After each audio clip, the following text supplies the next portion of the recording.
అది ఒక పల్లెటూరు. అక్కడ శ్యామ్, రుద్ర అనే ఇద్దరు స్నేహితులుండేవాళ్లు.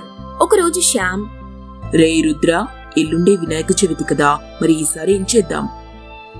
ఈసారి మనం మట్టితో వినాయకుని తయారు చేద్దాంరా. అప్పుడు వాతావరణానికి కాలుష్యం కలిగించిన వాళ్ళం కాము కదా. ఆ మాటలు విన్న రుద్ర చాలా ఆనందపడుతూ, భలే మంచి సలహా ఇచ్చావు శ్యామ్. మరింకెందుకు ఆలస్యం, ఈ రోజే మొదలు పెడదాం అనుకుని బంకమట్టితో వినాయకుడిని తయారు చేస్తారు. వినాయక చవితి వచ్చింది. వినాయకుడికి కావలసిన రకరకాల పండ్లు, పూలు, ఆకులను వినాయకుడి ముందు ఉంచి రకరకాల పిండి పదార్థాలు కూడా వండుతారు. ఆ రోజు పూజంతా అయిపోతుంది. వినాయకుడి ప్రసాదం అందరికీ పంచడం కూడా అయిపోతుంది. అప్పుడే అక్కడికి ఇద్దరు బిచ్చగాళ్లైన భార్యాభర్తలొచ్చి, బాబూ, తినడానికేమన్నా ఉంటే పెట్టండి అని జాలిగా అడుగుతారు. వాళ్లను చూసిన శ్యామ్, అయ్యో, ఇప్పుడే ప్రసాదం అంతా అయిపోయిందమ్మా, ఏమనుకోవద్దు.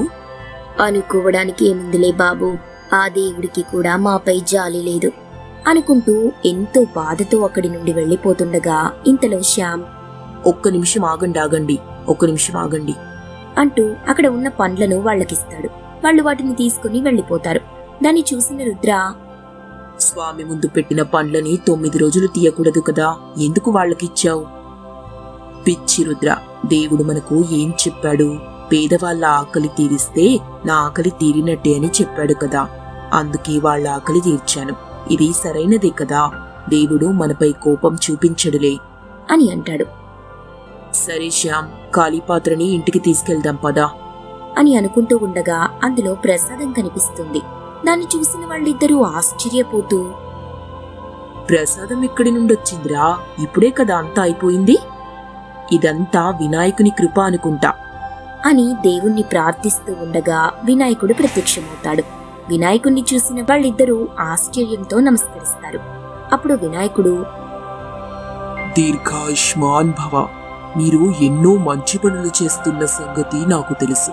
ఇదిగో ఈ పాత్రని మీ దగ్గర ఉంచండి. ఈ 9 రోజులే కాదు, మీ జీవితకాలమంతా ఈ పాత్ర నుండి రుచికరమైన ఆహార పదార్థాలు వస్తూనే ఉంటాయి. వాటిని పేదవాళ్లకి అందించండి అని చెప్తాడు. అందుకు వాళ్ళు, సరే స్వామి, తప్పకుండా మీరు చెప్పింది మేం పాటిస్తాం అని అంటారు. అందుకు వినాయకుడు చాలా సంతోషిస్తూ, మీకు మీ కుటుంబాలకి సుఖం కలుగుతుంది. ఈ రోజు నా కథను తెలుసుకుని నిష్ఠగా ఉండి నా పూజ చేసిన వాళ్ళకి నా కృప ఖచ్చితంగా లభిస్తుంది అని చెప్పి అక్కడి నుండి మాయమైపోతాడు. శ్యామ్, రుద్ర ఇద్దరు కలిసి ఆ పాత్ర సహాయంతో ఎంతో మంది పేదవాళ్ల ఆకలి తీరుస్తారు.